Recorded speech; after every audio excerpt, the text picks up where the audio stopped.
just by being a witness to it, and just by seeing this brother transform and be like, hey, dude, I'll be totally honest with you. When you walked in here, you were hanging on to so much. You had so many guards up, and literally 2 days later, like I literally feel like you could straight up walk into the clouds. Like they're like this lighter, new person, because they just feel so liberated and free, being like, wow, I'm seen. I'm finally seen. Rising Man family, I got another amazing man joining me here on the show today. Andrew Genovese coming in from Bay Area, San Francisco at the moment, correct? Yes, I am currently residing in the Bay Area, not for long, but yeah, this is where we are, just nomading around until we get our feet more planted next month. Gotcha, man. Well, yeah, you're just a stone's throw away from where I am, just about an hour up the road at this point. And you've done quite a bit of traveling over the years. The quick, funny intro story, the way that we connected, you had sent me a message months ago. I mean, we're talking years ago, and Instagram had hidden it from me somehow. I'll blame it on Instagram. And it magically popped up out of nowhere, and along with about 60 or 70 other message threads that I hadn't seen. And we're just reconnecting now after so much has transpired. So over the past couple of years, man, if you could put it into a few sentences, let's say like 3 sentences, what has the past 2 years been about for you? Oh, man, I know I'm challenging you. Yeah. I mean, this last year, God, it's just been so inspiring. Is like the first thing that's present and alive for me. How we've seen and how I've seen humanity break out of this competitive nature of seeing this brother or this sister as competition because they have a similar business to you, or they have a similar voice, a similar message. So much of that is just totally just crumbling, is just burning to ashes, where we are just uniting and collaborating and connecting on a level that is, unprecedented to anything that we ever could have imagined in 2020. So much death of myself and old parts of myself that, I thought were me, that were literally just, constructs of my own ego. And so it's been a constant, just, going back into the books and into my breath of who I am, how I can show up the best for my peers and for the planet and for, the universe at large, which is what this massive shift of consciousness is affecting everyone and everything in many, many, many, many galaxies throughout the universe. So it's really been an extraordinary journey this last 2 years, and the amount of amazing soul brothers and sisters that have just fled into my field that, I look them in the eye, whether we're in the physical or whether it's over a Zoom, and I just know within every microfiber of my being, we've done this before. Yeah, we've met before. Like, this is not our first time being together. I could feel it, and so it's just been, they say like soul family, those who we've known, not on a blood level but on a soul level, especially with many of the souls being very, very, very ancient during this time. They say that connection is even deeper than your blood family. So it's been pretty spectacular and really magnificent, just being connected with so many like-minded individuals that want nothing more than to see a planet that is whole and loving and sovereign and free. Yeah. Beautiful, man. Well, I know I gave you a tall order to try and describe the past couple of years for yourself in just a few sentences. It's pretty big. It's a big one. It gives us a good high level perspective of where you're coming in from. So before we jump into some of the finer details of your story and experience, let me ask you the question that I ask all of my guests. And that is, what does it mean to be a man?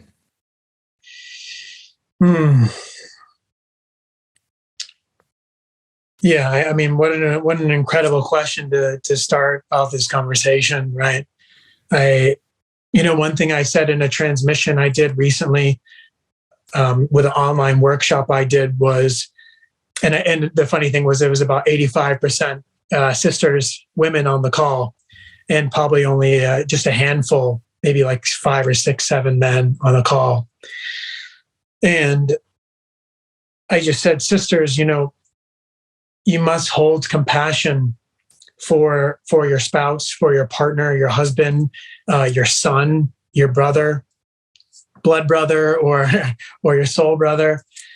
I really feel deeply that it's the roles on planet Earth are shifting so dramatically from what it is to be in a feminine body and what it is to be in a masculine body. And I think for men, we are changing and evolving in such an interesting, fascinating way. Now, what do I mean by that? As we come into the golden age and as we come into an entire new way of living and existing and being, and I promise you, to all you who catch this conversation, this planet is changing in a way that is so big. I could go really deep down that rabbit hole, but we are truly transforming into a planet that will be so beautiful and so benevolent. And for a man, all the toxic masculinity of massive corporations needing to control and manipulate and have power and have immense amounts of money, if you're in a male body, that is in your DNA. So as a man, we are purging out so much toxicity of what we used to think it is to be a man. And if you are a conscious man listening to this conversation, there's probably a very good chance that you grew up in a household where, right, your parents had a very toxic relationship. Probably you grew up in a household where your dad screamed and reacted rather than breathing into the discomfort of anxiety and anger and rage and feeling isolated from their partner or whatever that was, right? Because many of our parents, they just simply didn't have the tools. They didn't have the awareness or the consciousness present within them to be a fully embodied man, like many of us are, and many of us are becoming listening to this conversation. So we are really changing in such a big way. And the dominant energy, not in a body, but energy in the golden age is the feminine energy. And that's nurturing, that's clairvoyance, that's compassion, kindness, that's feeling, right? That's everything that, every uncle I have would never want. Whoa, I don't want to do any of those things. I don't want to feel. I don't want to feel into my emotions, right? But the truth is, we're reversing what it means to be a strong man, what it means to be an embodied man. And that's feeling our emotions, that's being vulnerable. That's allowing our brother to hold us while we cry our eyes out in a workshop because, we were beat by our dad for years, whatever that is. So, what it means to be a man, gosh, we're redefining that every single day we get our heads off of the pillow. And it's changing in a way that we can't even begin to fathom as we continue to move forward. But it's really exciting, and we get to do it together. Let me ask you a question about that, because first of all, just the using the combination of words toxic and masculinity is something I've always had a problem with. I understand the overarching nature of the dialogue, and I understand where that terminology comes from, but I think in large part, a lot of people are misusing and misassigning that terminology to things that are just, like you said, right? People who didn't have the resources, people who didn't even have the knowledge or the idea that there was a different possibility as far as how it could be. So there's the toxic masculine part. And then I hear you also saying that what I'm interpreting as bringing things more into balance out of the way that we've been, it means introducing more feminine energy. So what does it look like, in your opinion, to bring more of that feminine into ourselves as individuals and collectively as people without losing the best parts of the masculine as well? How do we still create and sustain that balance? Yeah. Well, right. There's so many there's so many things changing within us. And like we talked about before the show, Jetty, our DNA is changing and evolving. At the moment, we have 2 helixes in our DNA that are active. And in this third density consciousness on Earth, we will be living on a planet one day where we will have 12 helixes activated within our DNA, which means full spiritual abilities, psychic abilities, remote viewing, astral travel, able to traverse the universe within an instant. That's what we will have available to us. So that's just like a tiny little morsel of how much we're going to be evolving and changing in this lifetime. And one of the beautiful things that came through in a workshop I held the other day was, and I was speaking to a bunch of men at this workshop, was that it's up to us, right, to speak up, speak our truth for our children, for the women on Earth, and provide a safe container for them to bring life through their womb portal and allow them to bring life in a safe way onto Earth. Because in the moment, right, being a breathwork facilitator, and I mean, I've guided a couple thousand breathwork private sessions, online sessions, and in person. And I can't tell you how common it is for women to have, immense tension and trauma being purged from their hips and from their womb space, right? There is so much there to unpack because of, just for a woman, for example, walking down the street in, let's say Boston and New York, there is a tension within a woman's hips that is literally unsecure, whether or not she is safe or not, right? This is the kind of world that we live in. And, at the last men's circle, a brother, it was really, really, really deep. He confessed, having, assaulted a woman once and feeling incredible guilt about that. And all the brothers, we were there to, hold him and really see him and honor him for being so vulnerable. And right, that's not just him. That's, that's thousands, tens of thousands, who knows, millions, I don't know, all over the world that can feel and resonate with that.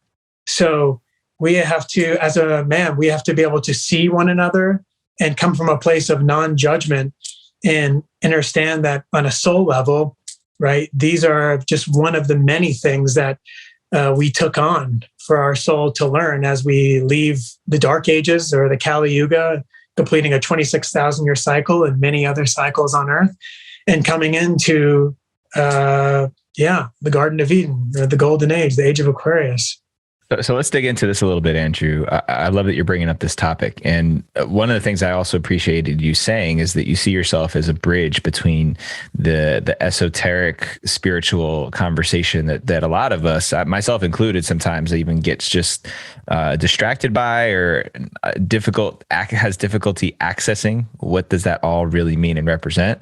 And being able to bring, like you were saying before, bringing some of these other tools to the table that people will understand or have a more trusting relationship with, like science or things that we can actually see with our eyes. So in that realm of you being the bridge and basically being a translator for those of us who don't speak that language in that way, this piece right here that you shared about the things that men have done, let's just focus on men, right? Because every human on this planet has done things that we look back and at least a few that we look back and say, hey, I would do that differently, or that's not in alignment with who I want to be and how I want to represent myself.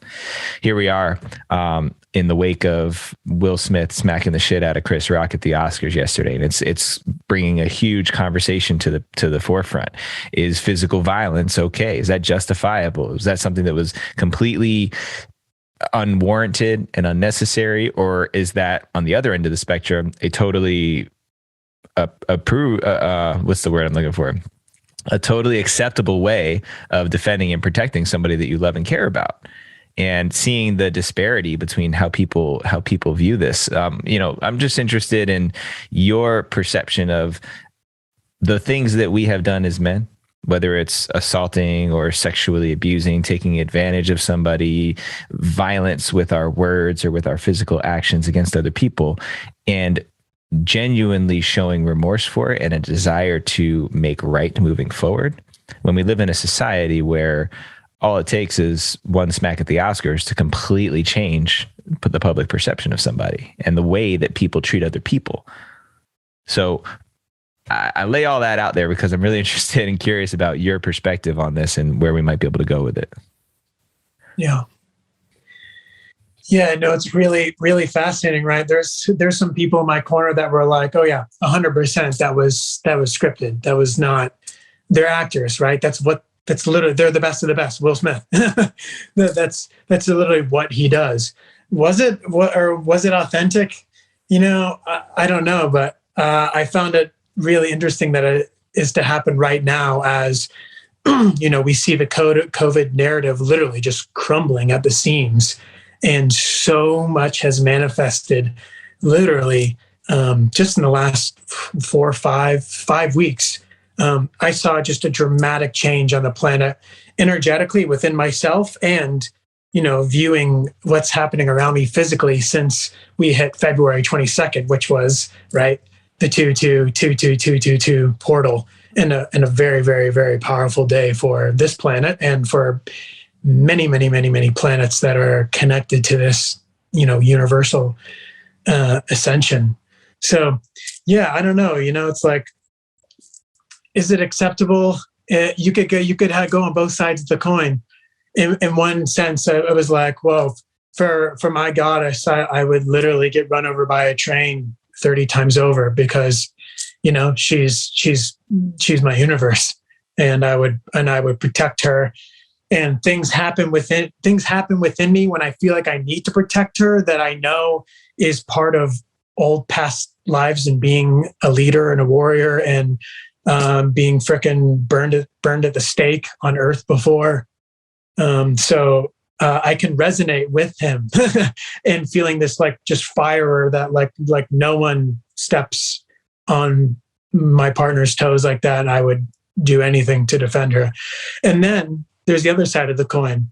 Are we coming from a more embodied place of not doing that and not acting out in physical violence? Which most would argue, yeah, that is the more embodied way to handle it and be like, hey, brother, I have a big issue with how you just handled that and what just came out of your mouth, right? I don't think that was okay to humiliate my partner like that. And that's a really sensitive subject. So, you could handle it both ways, but yeah, for sure. Probably the more grounded, the more embodied, the more way of the new earth.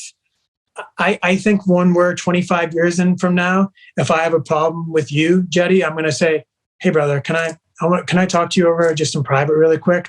I'm not going to come over and resort to physical violence. I think that's going to be something that is part of our past.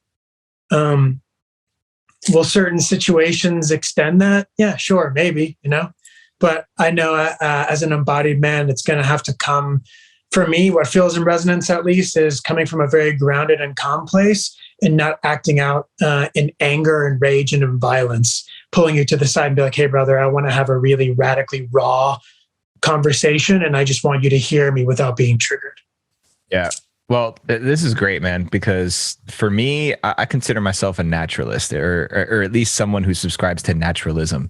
And for me, what that really means is looking at nature as the ultimate teacher, as the ultimate wisdom keeper. And the comparison of humans and a human race to all other species on this planet, it's almost like everything that we do in modern times is almost completely opposite of what the natural world is calling for and that we can see in these cycles everywhere around us. And so because I subscribe to that, I look around me and I live on 10 acres in beautiful redwood forest. I see nature. Literally had deer coming up to my window just before we started this call.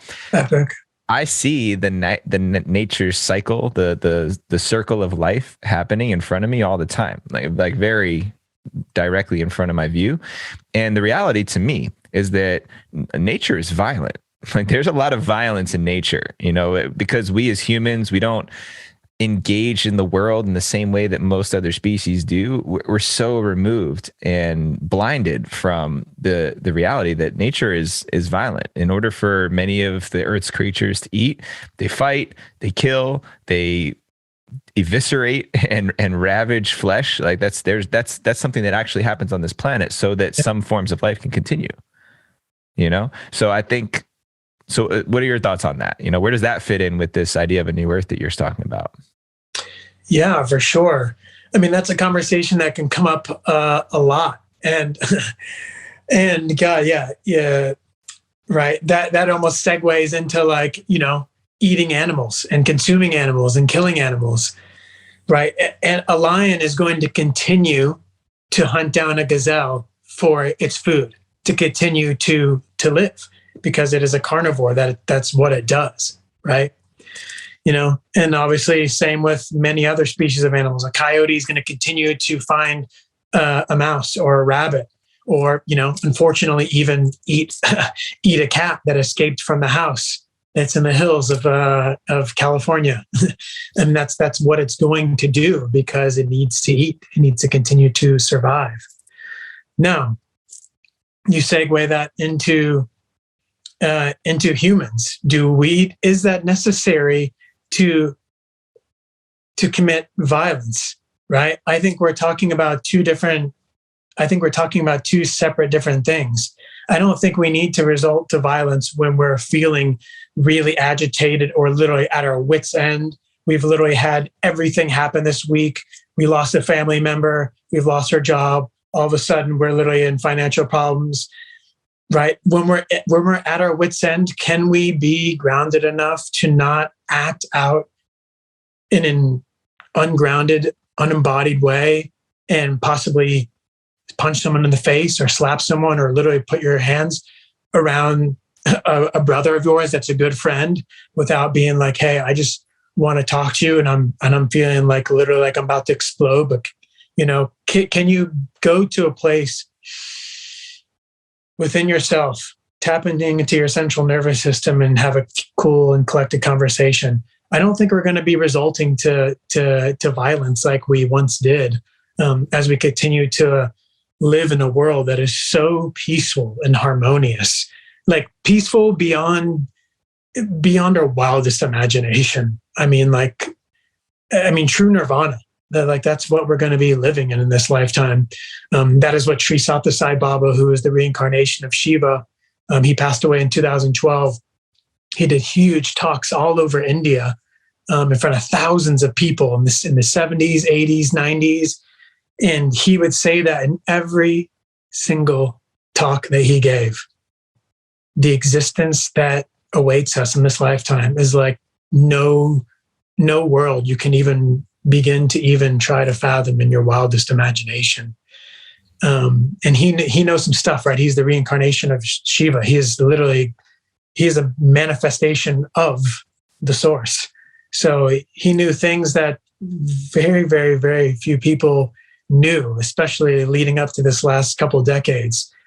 I have a great idea and I still have no idea of how beautiful it is. But when I feel into it, I almost get overwhelmed with how beautiful it is. And I don't think, violent acts like that. Sure. Is it going to be taking place in the animal kingdom? I think always. Like that's what animals need to do. For us, I think it's going to be much different. Yeah, and I agree with you. And just to clarify my position on it, and what I hear you saying is that it's not that we're going to eradicate violence from the world, from the planet. I mean, essentially what you're saying is a lot of species depend on that in order for their own survival. It's simply that we as humans won't have to depend on that as much, especially as we begin to adapt into these new tools and skill sets we have. Communication, just being able to communicate in new and different ways and really listening and hearing each other in greater depth. I think there's very few instances where physical violence is actually necessary as far as a requirement. There's animals, like you said, that require violence in order to eat. Like a wild wolf has to tear into the flesh of an animal that it's eating in order to be sustained. Like that's what it has available to it. Maybe, thousands of years into the future, wolves will be a little closer to where we are, but we don't have that same requirement. So I agree with you on that level. And what I'm saying about violence as part of our nature is, I think that part of growing out of violence from our history and as a bedrock in our culture, if we're just being honest, and I'm talking about violence in physical and violence in language, violence, emotional violence, right, all that stuff. is getting to know the extremes of our emotional spectrum that drive us towards violence as a choice, or violence as a reaction, as an unconscious choice. Because I know so many people, especially just working with men, who have never entertained or explored the depth of their anger, who've never explored the depth of their sadness and their grief. And to me, that's what actually makes people dangerous, is when they don't know their full emotional experience. And I've been there before myself. And the thoughts that come up in my head as a man when I don't understand my emotional capacity it's like a violent movie that can play out. You know, the fantasies that operate and run in my head when I don't have a robust relationship with where my emotions are, that gives me the power to choose instead of just reacting and then hurting myself or somebody else. Yeah, 100%. I mean, just really recently, Jetty, when I was literally in Egypt only 6 weeks ago, I was feeling levels of frustration and anger and rage that, man, it was up there. I was so emotionally shut down. I mean, my partner and I, we definitely had one of those kind of very not pleasant Egypt trips that exist out there that some people have. I mean, that was definitely us. I mean, it was like excavating just so much irritation and irritability, rage out of my body that I was really having to like sit with. And then when I got to Peru, I was transmuting so much of it through, some beautiful, beautiful medicines and my breath, like I always do, and in movement. But man, like I really had to, I would express to Michelle, I was like, I can't even remember the last time I was feeling this irritable and this angry. Like the people were literally dragging that out of me, because there would be a time where we would be literally walking down the market, and I literally just walked by, I stopped, I looked at like a really cool bag that was like handmade leather or whatever. And then I would keep walking, and the man would literally like run down the street and be like grabbing at my arm and be like trying to get me to buy that. And I'd be like, brother, I was just looking. I don't want to buy it. Like really like direct. And then like 2 minutes later, he still walked like 150 feet with us, still like trying to like grab my arm to buy this. And then I literally was like, okay, wow, this is getting to be like really full on and intense. And then while my partner is there, I'm feeling like I have to protect her. So I felt like my lion warrior starting to come out of my chest. So I literally was like, I stopped and I literally got really close to his face. I was like, brother, take your fucking hand off me. I'm not buying the suitcase. Have a good day. And he was like, okay, this guy's like, not joking now.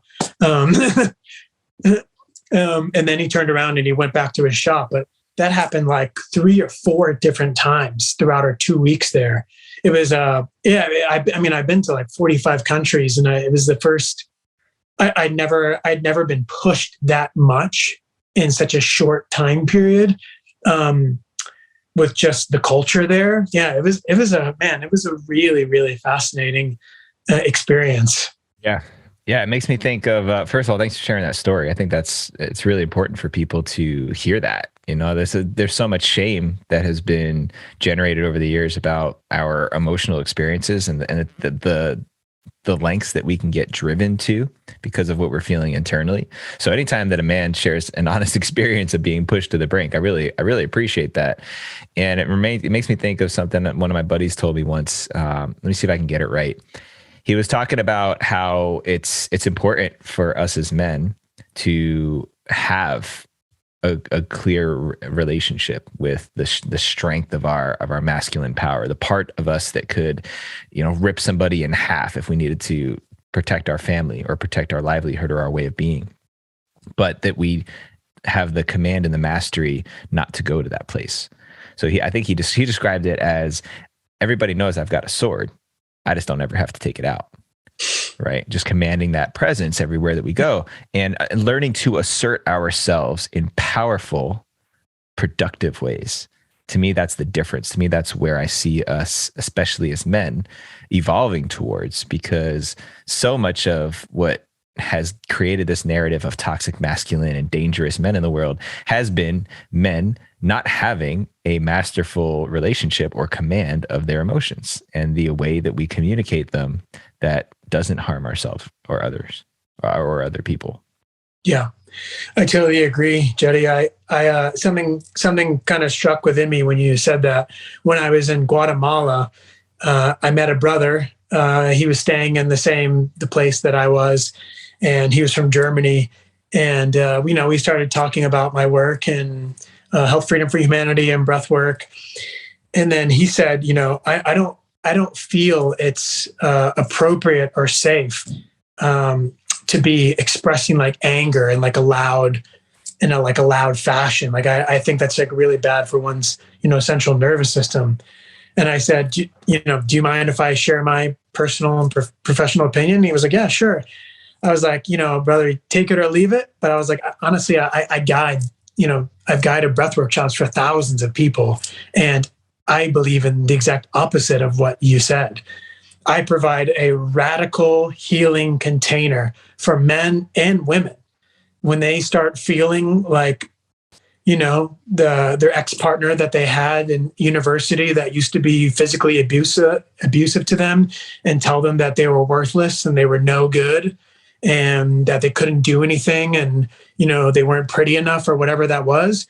When they're doing breath work and they're being seen by their brothers and sisters and that deep rage, like of utter just like chaos in the body comes out, I invite them to just literally grab their blanket or grab their pillow and just unleash the beast, to just feel that expression of anger and rage within every microfiber of their body.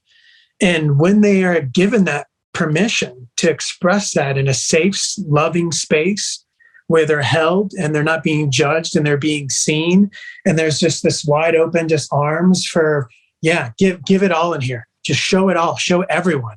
Show everyone. There's so much healing that I've witnessed it. There's so much healing that takes place when someone can be seen, by a woman being molested by her father or, being raped at a young age in elementary school. When they can be seen and then speak about it in a workshop, and everyone just literally without even any word exchange, I see you, sister. I see you. There's something so incredibly powerful. And then all of a sudden, 2 shares later, sister goes, I was molested at the age of 11, and same thing for me. So, I see you. And then after the workshop, they share that hug.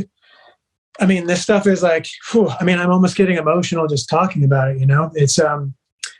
It's what we're here to do. It's the work we came here for, to radically see one another beyond the body and into the eyes, into the soul, and really see one another for, hey, brother, I see you for all the soul contracts that you took on. Here's mine. Here's what I chose to learn in this lifetime. And so I fully disagreed with what he had to say. I think it's so healing to frickin' just yell at the top of your lungs. If you're outside, to get a giant branch and literally smash the water multiple times or smash a rock, to express that, not at someone, right? But in a safe space where you're being held is so sacred and so powerful and transformative for someone. Yeah, I'm always amazed at how many people have been in the personal development realm, but have not explored and experimented with their emotional range, either through a breathwork workshop or through somatic experiencing or something that gets you physically in your body and activating your emotional spectrum. It always amazes me, because then I, especially when I'm talking with men, I said, how can you, of course you don't feel comfortable with your anger, your rage, your sadness, your grief, if you haven't ever explored them in a safe place. The narrative has been that these are unsafe emotions for me to feel. Not only are they unsafe for me, but they're unsafe for people around me. If I explore or express these emotions, then here's the long list of consequences that will arise from them. And I don't want to even touch that stuff. And And I think of a man who says what he said to you, that it's unhealthy to do that to the nervous system. I can understand what he's saying. I think it's actually just more a fear of being in that incredibly activated state, because actually that energy, in my experience, can be extraordinarily creative. It can be, like you said, healing, which seems very opposite of what most people think when they think of anger and rage and the full animal, right? The full animal spirit coming alive within us. But just like you've expressed, because I've been in rooms like you're describing. I've been in rooms, I've led and co-facilitated and been a participant in breathwork workshops and other workshops of this variety. A lot of times, if people are really going there, it can look a little bit like a mental ward, like where you see people that at different parts of the range of the spectrum, where there's people screaming, there's people crying, there's people beating up on some inanimate object, but it's all happening in a really safe container.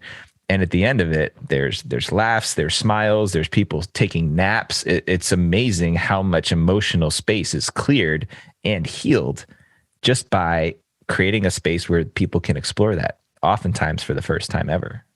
Yeah.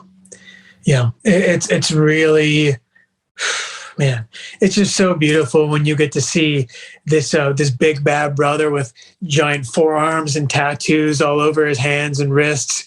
And right, he's been in a marriage that for 17 years that he's recently got out of, and for the first time in his life, he's able to give full expression to all the years of pent up frustration and anger, and feeling like, the brothers that he rode his motorcycle with, he had to put on this facade like nothing was ever wrong in his partnership, or he doesn't have feelings, or that he was really hurt by the fact that him and his partner were so out of coherence.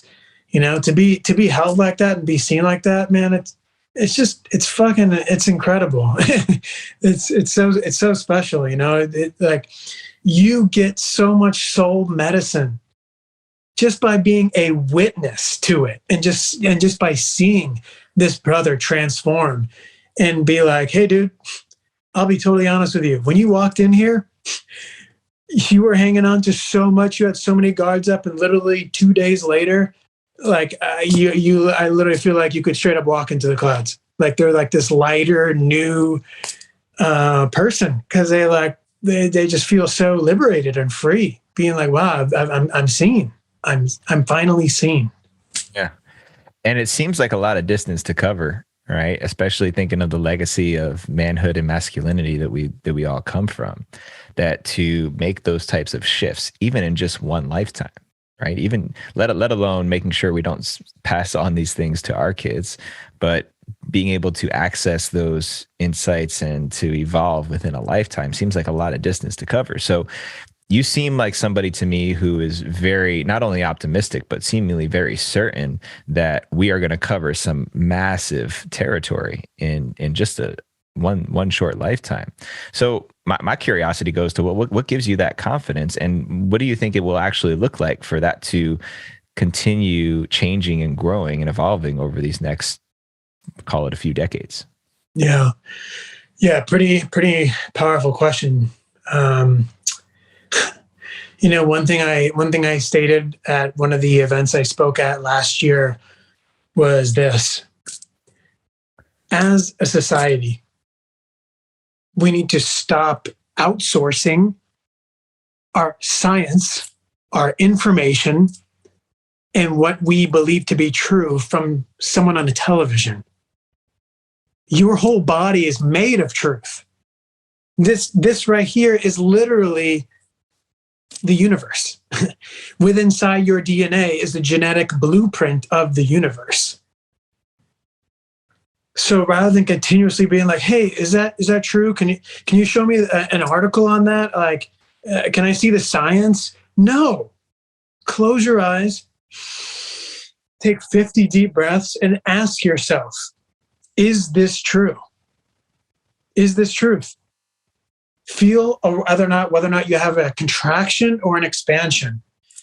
And for me, Jetty, and for some people, they'll be like, wow, I feel like this guy's really authentic. Or they might see me and be like, no, that doesn't feel like truth to me. And that's okay. I know so deep. I came to this planet from very, very far away with the deep knowing within my DNA to be a leader during this time. And one of the things I have within my body, in my DNA, is a knowing beyond, I don't know, a couple hundred people on the planet with what lies ahead of us. Do I know in specific what lies ahead? No. Do I know the beauty that lies ahead in this lifetime? I fucking sure as hell do. We are going to see plants and trees that we've never seen before.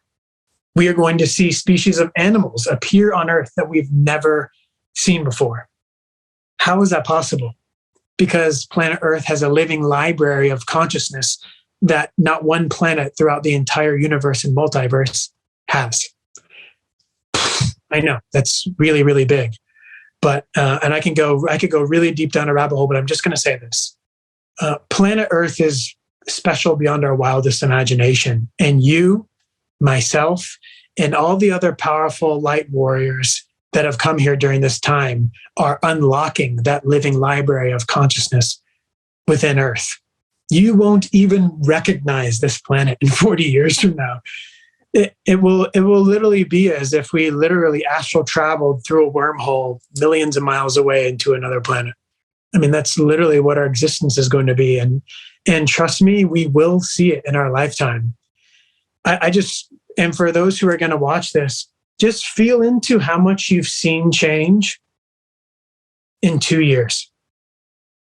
Just feel into everything you've seen change, from the energetics to physical to all that we've purged, how much you've grown with inside yourself. Now, fast forward 38 years from now. And all I can say is that I feel so good, and I feel so surrendered to just letting the divine unfold, no matter how much upheaval or chaos we have to face. I feel that the existence that awaits us is going to be something. It's going to be a pretty magnificent story that we get to tell in years from now. Yeah, man. You got me on that one, because I was like, yeah, how much has changed in the past couple of years? And I like to think of myself as a very reflective person, but it's so easy to forget just where we were on March 28th, 2020. When a lot of this COVID stuff started to really pop off. And so I think you make a great point that alone, I don't know if there's many people that would argue, regardless of where you come from, regardless of what place in the belief puzzle you occupy, everyone would agree that so much has changed and transpired in the past couple of years. And certainly that would suggest that a lot more is possible in the years to come. So I'm glad that you shared that, and totally on board with it, man. I guess the last piece before we start to wrap it all up here is, it's pretty clear that you have a lot of insight and perspective on the trajectory of humans and human evolution. I would even say it sounds like an inevitability, the way that you speak about it. Do you think that there's some way that we could screw this whole thing up? Do you think there's a way that we don't get this right and all of a sudden things just come collapsing down and all of the possibilities of the beautiful world we could have lived into are not available for future generations? Yeah, I think to sit here and say there is a 1,000,000% chance that blah, blah, blah, blah, blah, blah will happen, right? But here's what I will say. When we were in 2018, 2019, the years leading up to this massive, instantaneous shift of energy on Earth, there was a lot of uncertainties and a lot of unknowns of how much light was going to be coming onto the planet, how much humanity was going to come together, how much we were going to evolve as an individual, as a starseed that's come to Earth, whether you're a very evolved Earth being or whether you're come from the stars. There was a lot of unknowns. And what I can say in March in 2022 is that things look really good, and we're doing an incredible job of uniting and coming together and coming to huge gatherings and healing and really going into our shadow and integrating the light and the dark and merging that into this beautiful existence. So I just genuinely feel so confident that we're in an amazing place to just continue to trust and surrender. And that sure, yeah, we might continue to see a lot of natural disasters. We might continue to see upheaval and chaos, but that is the two dimensions of consciousness that are happening on Earth at the same time, playing out. So it is not good or bad. It just is. It's part of the purging process, or part of the or it is part of the purifying process, as the Hopi elders called it. We would be going through this time of purification. Well, that's happening right now. If you do not choose to live in harmony with Earth, then you will be leaving during this time and continuing to do your spiritual work on a different planet in this galaxy, or possibly another galaxy. But your soul chose. Your soul chooses whether or not it wants to become more conscious, more loving, more kind, or not. And it's, if we're going to make it simple, it's really that simple. But I really wake up every day just super excited to see what's going to manifest from day to day, and just knowing on such a deep level that I'm here to become more conscious, and I'm here to be a guide for many others, as many other beautiful, powerful beings that are on Earth right now are here to do the same. And no one does it by themselves. We all do it together as a unit, as a star family. So yeah, it's when I say what a time to be alive, which I say a lot, and let's go New Earth. I mean, there's never been a more exciting time to be alive, truly. Right on, man. Well, Andrew, I appreciate everything that you brought here today and sharing your insights and your perspectives, your wisdom. I've got a few rapid fire questions here for you before I have you give the sign off. So you ready for the lightning round? Let's go, baby. All right.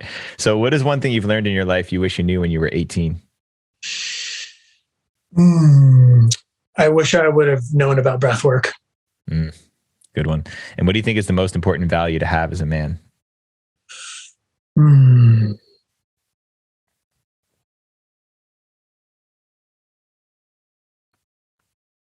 The first thing that came to mind was just authenticity, raw authenticity. Last one, what is the one thing the world needs more or less of from men right now? We just need men to support our goddesses and how fast they are rising, because the golden age is about the feminine energy. So it's about, right, we can get caught up in our ego and be like, well, what's our role here? The women are rising so fast. They are rising super fast. So it's important to be, kind, understanding to ourselves. We're with ourselves all the time. So just so important to, see other brothers for that we're doing this together. We're not alone. And there are so many places and so many brothers and that are doing beautiful work who we can reach out to and lean on and ask for advice and ask for wisdom, because we're all really just a big interconnected family, and that's the truth. Awesome, man. Well, thank you again for being here today. Where would you like for people to go and find you, follow you, connect with you, hear more about what you're up to? Yeah, you can subscribe to my website, andrewgenovesehealing.com. I have a bunch of events coming up. Actually, as me and Jetty just talked about, I'll be hosting a breathwork shop up here in Half Moon Bay in the Bay Area for the first time ever on Sunday, April the 3rd. For all the Southern California family or anyone who wants to drive over from Nevada or Arizona, I'll be holding a bunch of workshops at the back half of April. That's all on andrewgenovesehealing.com. And if you're anywhere in the United States, I'll be speaking at the Big Idea in Wichita, Kansas, next to Dr. Ben Tapper, Kelly Brogan, Alex Zek, Ayla Cuenca, a bunch of really epic legends. And it'll be like 700-800 people there. Just all the gatherings are just so incredibly special. I spoke there last year, and it was just pretty spectacular, really. And I'll be holding a 3-hour breathwork shop with I don't even know, 70 to 100 people there on Sunday, April the 10th. You can follow me on Instagram at Breathe, Heal, Evolve. No periods or underscores. Breathe, Heal, Evolve. And you can follow Andrew Genovese on my Telegram. And that's it. Oh, and last but not least, for the first time, I'm going to be bringing on dimensional breathwork facilitators. So I'll be teaching people how to do what I do later in the year. So yeah, really excited to announce that publicly when the time is right.